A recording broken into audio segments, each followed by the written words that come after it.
It would not be a pink ODI without women. Remember, that is the actual initiative.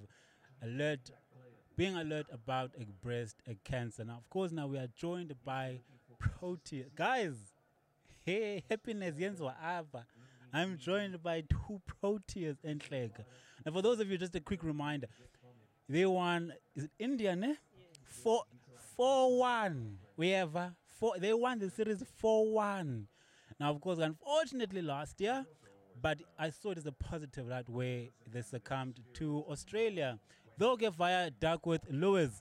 Now that system there has almost used colorful language, but has inconvenienced a lot of nations and teams. Yes, no? All right. But in any case, I will let you guys introduce yourselves. Okay. Hello, guys. My name is Dumisi Kukune, and I'm a medium fast bowler, and play for the Proteas. And my name is Laura Goodall, and I'm a left-handed top order batter, and I play for the Momentum Proteas. Just for the record, I challenged you to me. Uba, there are some wickets there. There's a bat behind me. There's a ball. Yeah, Eva, right there. She said she can outdo me. But, okay, you know what? I never backed down from the challenge. At the same time, though I did not actually specify this with Ulara, I will be bowling to her, and I'm sure I can hit to middle stump. Yeah, Eva. Not a chance. we, Not a we chance. said loser jumps in the pool fully clothed. You heard it, guys. And I don't do it better than I don't do it. I do it follow through. But in any case, we leave it at that for now. We leave it at that. I'll start with Utumi. Guys, Utumi, I honestly thought a wicket keeper, but she's actually a medium fast bowler because of her size. Because if you were to see this guy stand, you'll probably see me in a while, in a bit actually. I know I've got a rugby mentality of size, wherever, but in any case, story for another day. But I'm asking, guys, you are here. Wherever, you are here. You chose to be here. You want to be here. Why? I think it's for me. It's just being part of a great initiative that's been done here by the Momentum, and I think it's like just supporting a female that are actually suffering with breast cancer. Alright.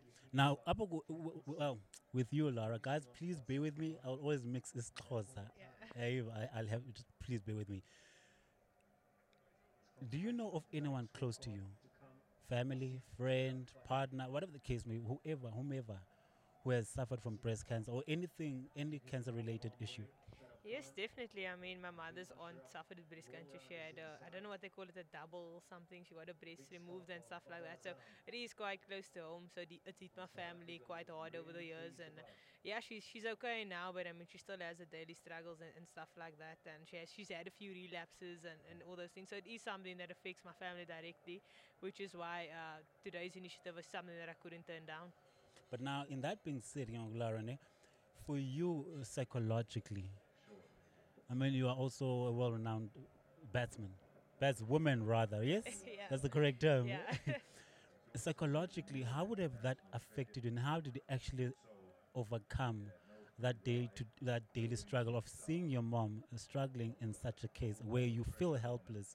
At the same time, you're also wondering probably, well, would I also have inherited? Uh, Fortunately, it was my mother, but it was my mother's aunt. So, but it is like I have a very tight knit family, so it's something that did affect me very much directly. And it was quite a struggle in the beginning. And to be honest, in the beginning, I didn't really understand what was going on because I was quite young when it did happen. And then my mother sat me down and she was like, "No, this is what's wrong with your auntie and this, that, and the other." And I was like, "Oh, okay." And then as I grew up, I grew to understand it more. And then I was like, "Ooh." Okay, you know what I mean. Then when I saw this initiative come along, like I previously said, it's not something that I can refuse to be a part of. It is something that obviously affects us as women directly, and which is why we here for causes like this today. Now, let me move on to Utumi. Your guys' environment is mostly obviously women, because obviously it's a female team. How much education do you guys actually have, or awareness do you guys have generally about all things related to health amongst yourselves in the team? Yes, I mean, we don't really have much knowledge about our health, but our fitness trainer usually tries to tell us about what we should eat in order to avoid certain things, our fitness as well, saying maybe how much we should run a week. So, yeah, but I think we must start learning how to take care of ourselves, especially as women. I think we have a lot of health issues and we're not really aware of that. So I think we should start taking that seriously. Now, with your food, does that include amagwinya mhlambi that you must like do away with the escort? Yes,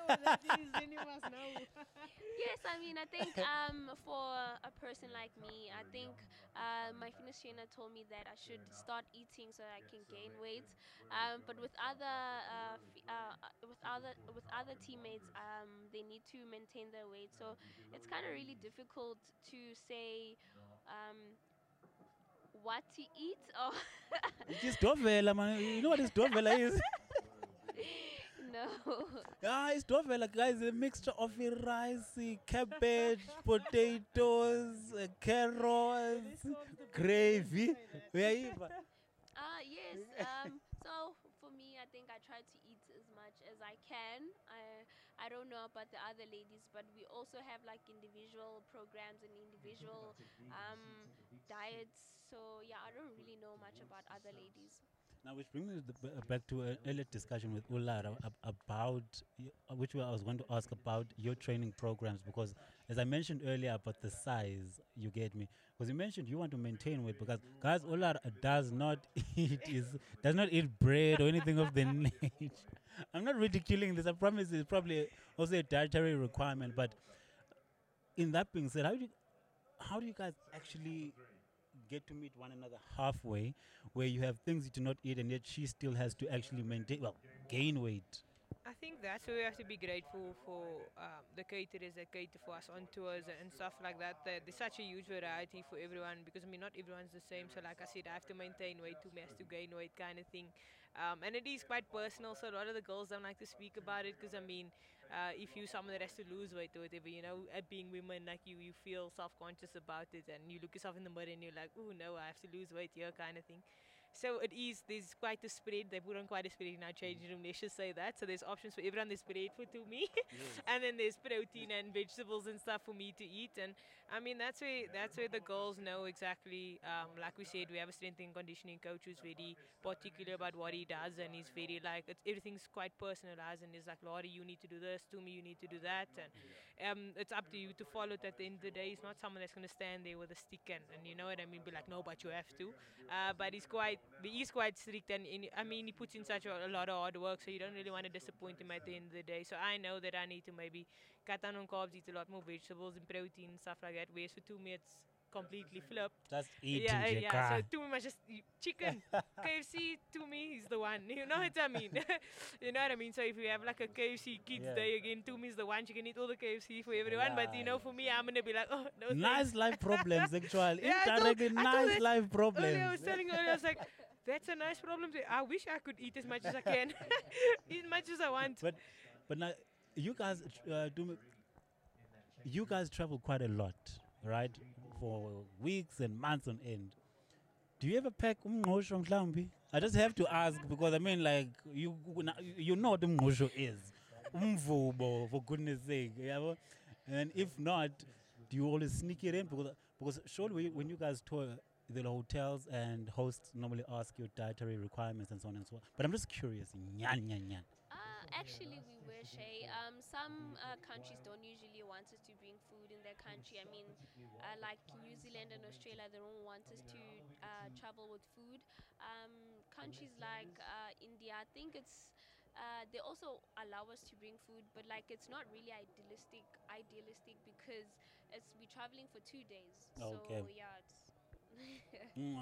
But now, again, we are back. Okay, guys, I will speak here and there, honestly speaking, because, yeah, I'll leave it at that for now. But in any case, what can you guys then advise for women within your guys' space to take this breast cancer sickness quite seriously? Because remember, is not necessarily limited to women only, our breasts, but for example, Brian was actually mentioning that men also do develop cancer here by the pectorals, I must say, not breast. That's his visa kamnand. Yabon. How much do you guys actually how many how do I how okay, let me rephrase my question. How many activations do you guys do? How often do you rather do them in your travels, spare time, and here in South Africa to empower women and the younger generation following you guys or following in your footsteps? Yes, of course, we don't really do these kind of initiatives, but I feel like it's something that we should be done in regularly, and also knowing that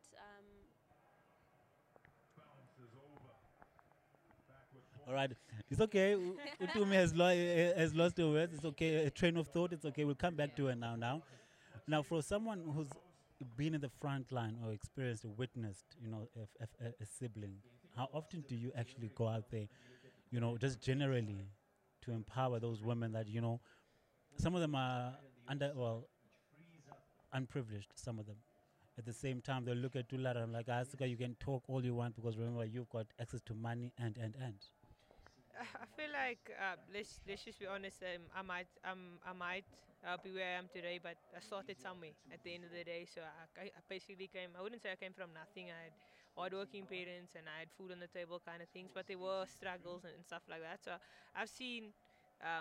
Like yes, we've struggled, but I've seen people worse off than me. So I mean, I appreciate the position that I was in back then, and obviously I'm in a better position now. But um, like I've just been I've my mother's a school teacher as well, so she works at an underprivileged school, so I've seen many things of people that struggle on a daily basis. And like just to inform them about stuff like breast cancer and cancer in general, they look at you like, oh, is that real? Like, is it a thing? And you have to kind of explain to them, no, but this is the issue. It's a real life Yeah, issues. up And until it happens to them or someone close to them.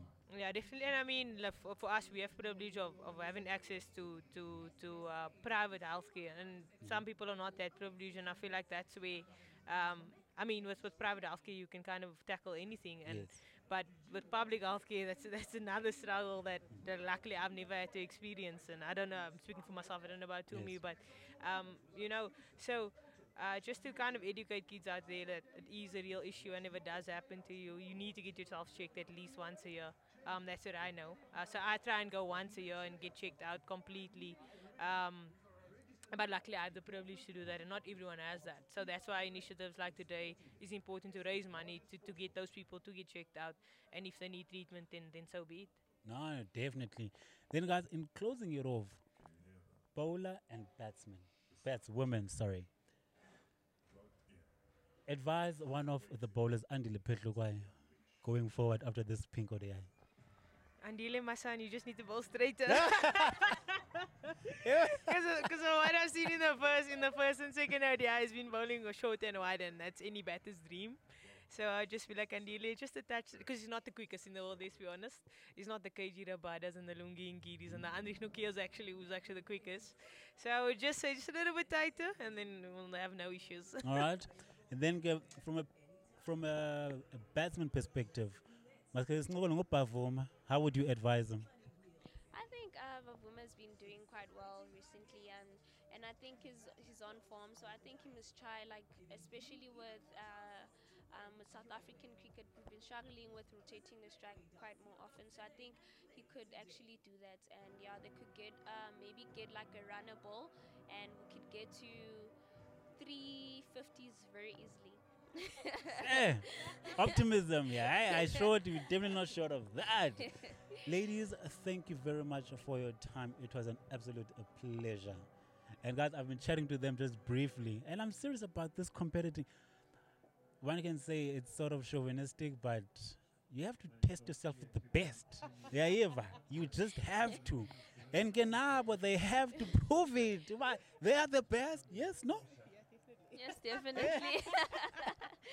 But guys, that is it from us here on Mash Time. Otherwise, I'll see you next week.